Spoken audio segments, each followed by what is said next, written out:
Buenos días, gracias por amanecer con nosotros en este primer encuentro de 2020 para interpretar en todas sus aristas la realidad política que nos rodea.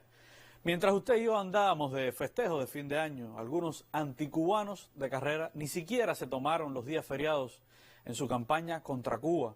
Tal es el caso de Michael Kozak, secretario adjunto interino para asuntos del hemisferio occidental del Departamento de Estado, quien aseguró que este año continuarán las medidas contra Cuba para, dice él, restringir los ingresos del gobierno, o sea, imponerle más bloqueo al pueblo cubano mediante acciones absurdas, unilaterales e histéricas en ocasiones del gobierno de Donald Trump.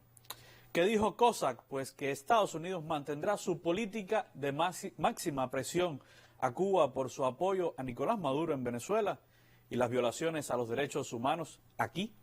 Hagamos un alto porque, si no me equivoco, habla Kozak de derechos humanos en Cuba, o sea, habla de un asunto de los cubanos, de un asunto interno de los cubanos y de las legítimas relaciones entre Caracas y La Habana.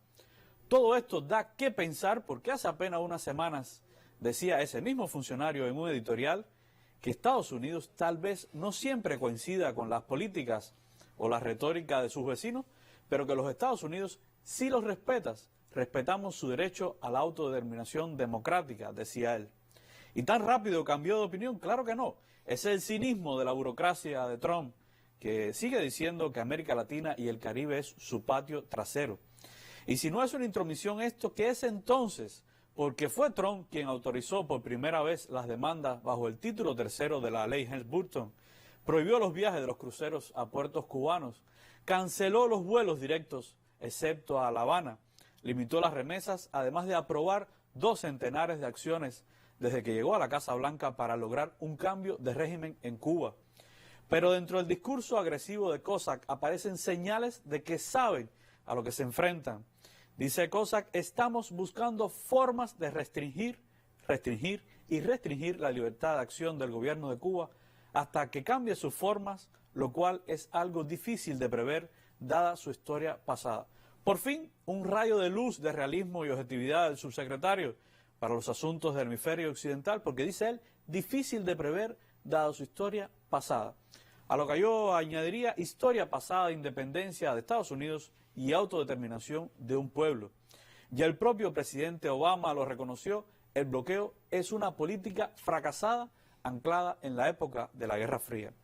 Si hacemos una disección de las declaraciones de Kozak, la línea de acción anticubana irá en las siguientes vertientes en 2020. Reforzar la persecución económica contra Cuba, asedio a los pilares del sistema social cubano, como la salud y la colaboración médica internacional, además de maximizar supuestas denuncias de violaciones de derechos humanos en Cuba o el apoyo a Venezuela.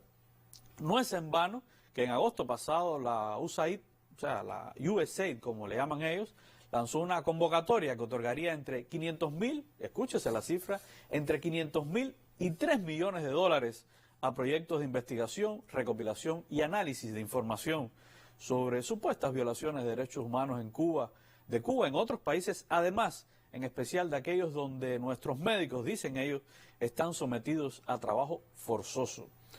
Todo esto lo corrobora el accionar temprano en 2020 del gobierno de Trump, que ayer, mediante el secretario de Estado Mike Pompeo, incluyó al general de Cuerpo de Ejército Leopoldo Sintra Frías, ministro de las Fuerzas Armadas Revolucionarias, en una ilegal lista de personas que no podrían viajar a Estados Unidos con el pretexto absurdo de que Polo, como lo conocen sus soldados, el héroe de la República que ayudó a liberar a África del apartheid, supuestamente ha estado involucrado en torturas o el sometimiento de venezolanos a tratos o castigos crueles, inhumanos o degradantes por posturas anti-Maduro.